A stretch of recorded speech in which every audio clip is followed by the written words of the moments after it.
Okay, so since we already learned the critical value approach, to calculate the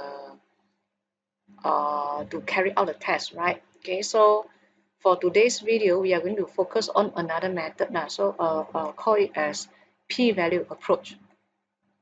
Okay, so for critical value and also p-value approach, right? Generally, their final answer should be the same, just that the process a bit different only.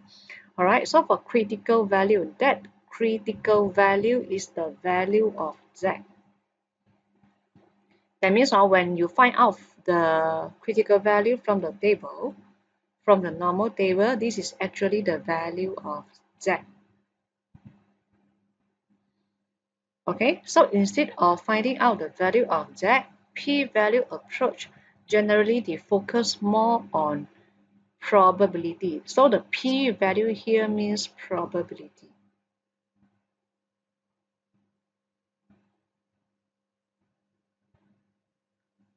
All right, so that's the difference.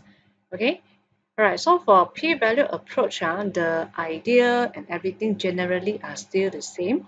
Just that if you look at step number 2, they didn't ask you to find out critical value anymore.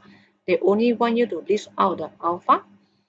And after that, for step number 3, it becomes slightly more complicated. Besides the test statistic, they actually want you to calculate the probability. Okay, then after that, for the steps here, they are still the same. Formulate a decision rule, and then also you need to make a conclusion. All right.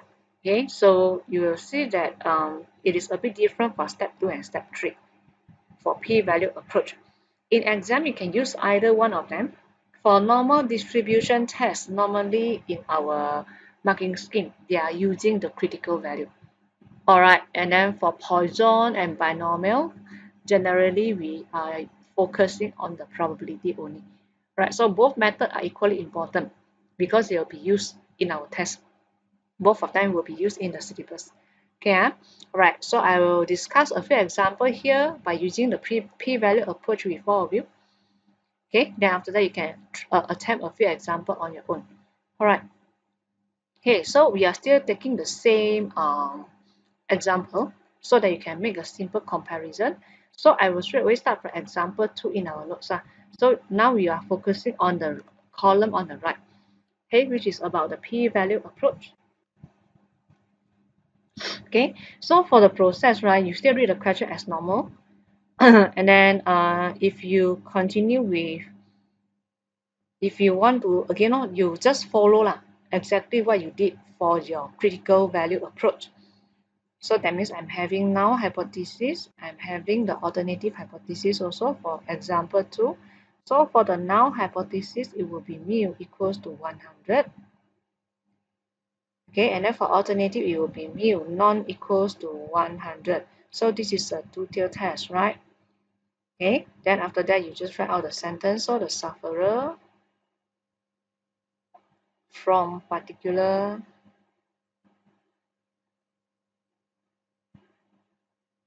disease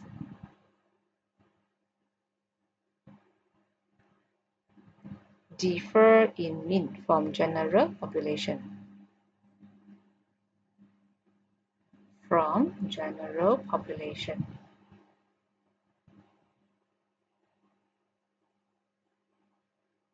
Sorry, population, not population.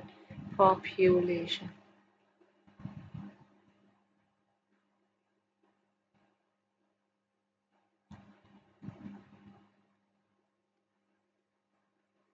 Right. Okay, so this is my step number 1. Okay, so I'm done with step number 1. State the null and alternative hypothesis. Okay, then continue to step number 2. So for step number 2, they want you to write out a level of significance. So for this one, very obvious, very easy. So your level of significance is equals to 5%, 0.05.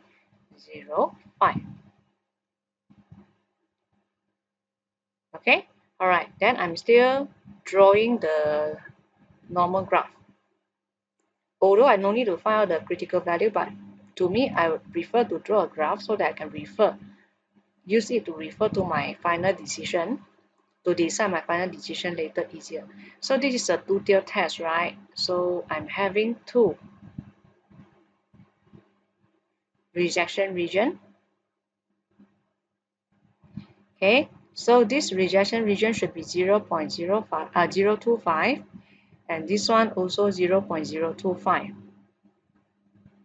So that when I add them together, it becomes 0.05. So if let's say these two sides are 0.025, right, it means that the center part will be 0.95.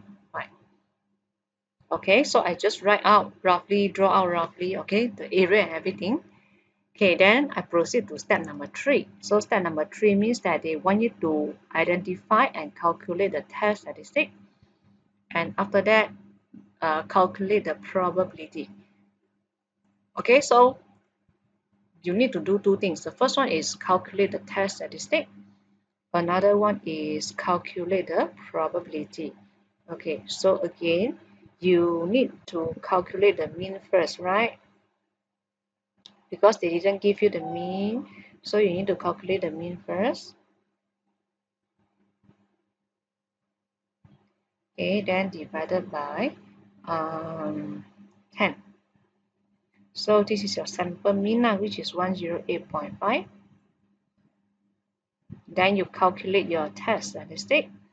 So to calculate the test statistic is 108.5 minus 100 divided by standard deviation over square root n.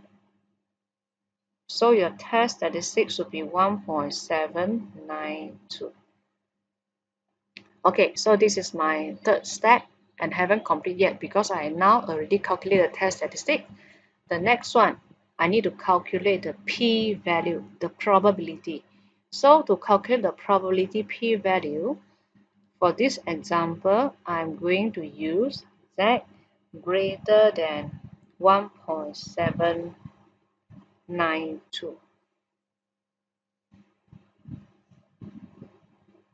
Okay, I need to calculate the probability z greater than 1.792. Okay, so before you calculate the p-value, there are a few things that you need to take note on this part first. Okay, so first of all, how I know that I need to put greater than, not smaller than. Okay, so actually the idea is very simple for here. My normal distribution, I'm having um, 0 in the center, right? So 1.792 is positive value. So positive value, it should be on the right. Negative value should be on the left, correct or not? So if you get a test statistic for normal distribution in your test and it is a positive value, then when you calculate the p-value, you should calculate the rejection region on the right now, the area on the right, which means it is greater than. Okay, in some of the question, you might get a negative 1.792 when you want to calculate your when you get your test statistic. This is your test statistic, right? So if the test statistic that you get is negative 1.792, generally the p-value that you calculate should be z smaller than negative 1.792 because negative is a negative value on the left. So when you calculate the area of rejection or the area of probability, you should focus it on the left. So I need you to have a look for the difference here. Okay, so it depends on what kind of test statistic that you get. If let's say you get a positive value for normal distribution only, right? For other cases, it might have other criteria, right? So for this one, positive, then you greater. You calculate the area in the greater part, on the right hand part, right hand side, and then for the negative test statistic value, then you focus on the area on the left. All right. So I need you to know these two differences. Okay. Right. So by using the normal distribution knowledge that you learned before, calculate this probability. Okay, so of course you must have some step, right? You need to take 1 minus a value that you get from the table, then your final answer should be 0.0366. Okay, so this value itself, we call it as p-value, which is the probability lah. Alright, so this one is your p-value actually. So that's why we call it as p-value approach. Alright, okay, then now, once you calculate the p-value approach already, then you want to compare. Because probability in normal distribution, you also mean it as the area, right? So 0.0366 is area, 0.025 is also an area. Alright, so you might need to highlight it or you might need to compare the area now. Okay, so how to compare the area? So this area 0.0366, is it larger than 0.025 or smaller? Should be larger, right? The area covered. So this area is larger. Compared with 0.025 is smaller. So you might need to highlight or maybe you might need to draw a larger area here.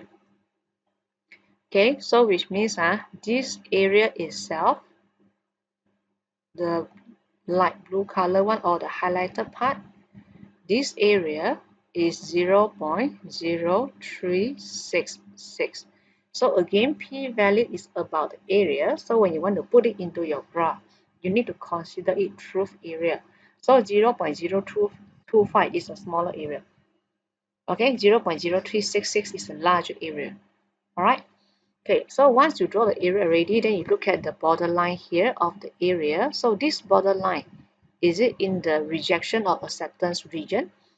So very obvious, it is in the acceptance region, right? So you need to put part number 4 here. You need to make a decision. So the decision will be accept lah, but you will write do not reject. Okay, so do not reject null hypothesis. Okay, and after that, of course, you can make a conclusion. So the conclusion is the sufferer from particular disease does not differ in mean from general population.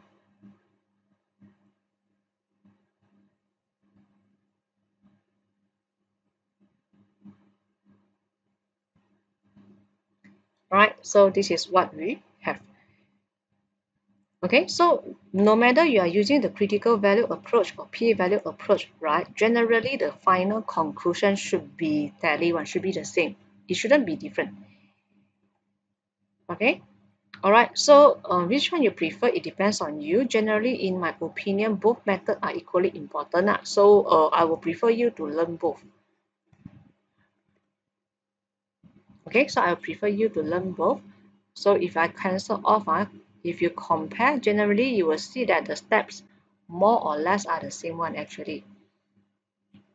Okay, so for the graph when you draw is also the same, just that for critical value you focus on critical value, the value of z, and then for the p-value you focus on the area size, the size of the area. Okay, it is just a very small difference, but again both concept you need to know lah. Alright, so in exam, you can choose one of the method that you like, then you focus more on that. Okay, but again, both concept, you need to have the idea how to use it and apply it. Okay, Alright, so I think maybe for the p-value part here, generally you need to a bit more careful on the sign here, when you need to use greater than or when you need to use smaller than. Okay. Okay, so if no problem, then we discuss another one straight away. Maybe we can discuss example 4.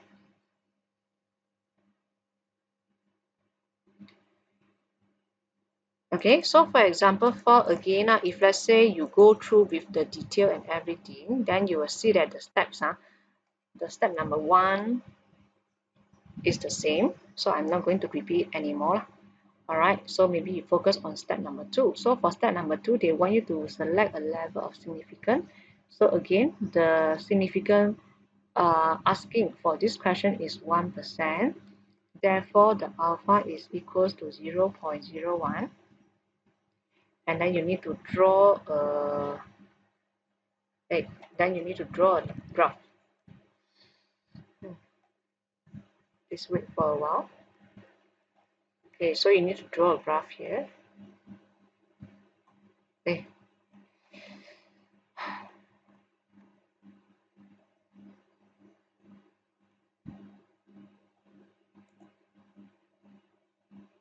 Okay, so for example 4, you need to draw a graph.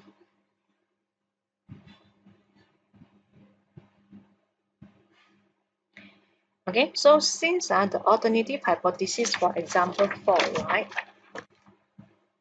Okay, if you look at it, the alternative should be mu smaller than 1,500 hours, which means that your rejection area again will be on the left.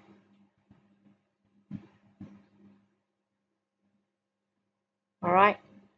So this area itself is actually 0.01. Yeah. All right. Then now you can proceed to step number 3. Okay. So for step number 3, you calculate the sample mean first, all right, as usual. So the sample mean that you get is 1468.5 lah. Okay. Then you calculate the test statistic, right? So the test statistic, if you calculate it, you will get negative 2.572.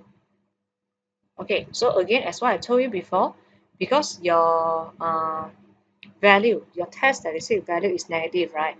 For normal distribution, so you can actually have a look for this one.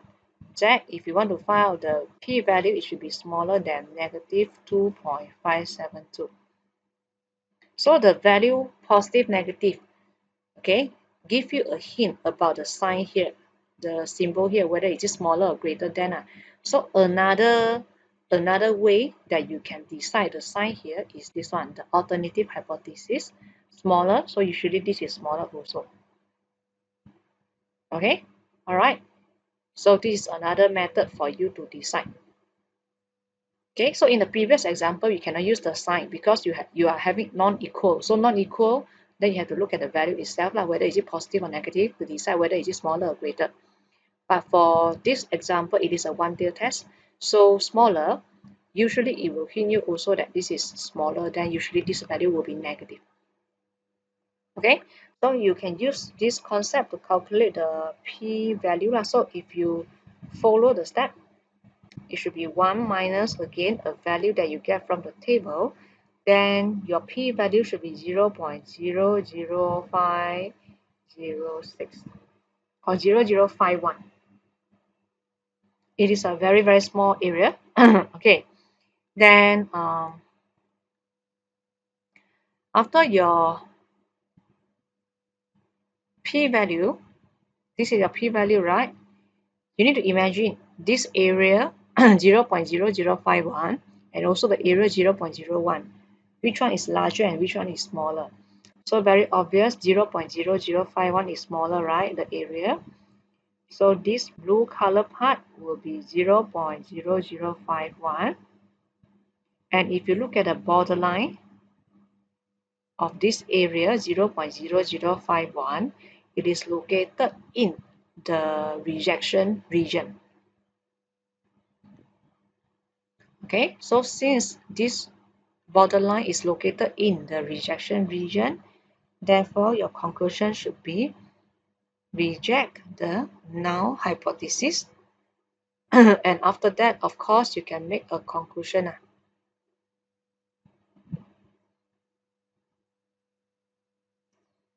All right, so this is what we should have, okay, for this example 4. Okay, all right, so again, if you are free, then you can try to compare both methods and see which one you understand better. But of course, both concept, both method you need to know. All right. Okay, so the similar thing happened for all the other example lah, example 5 lah, example 6 and so on. Okay, so for example 6, I think the answer I will only give you in a PDF form also. Alright, so the rest of the example, I just want you to try out by using the p-value approach, and then you can double check the answer that I upload in Blackboard later in PDF version. Alright, so for here I will stop here for this video, which focus on the p-value approach for hypothesis test.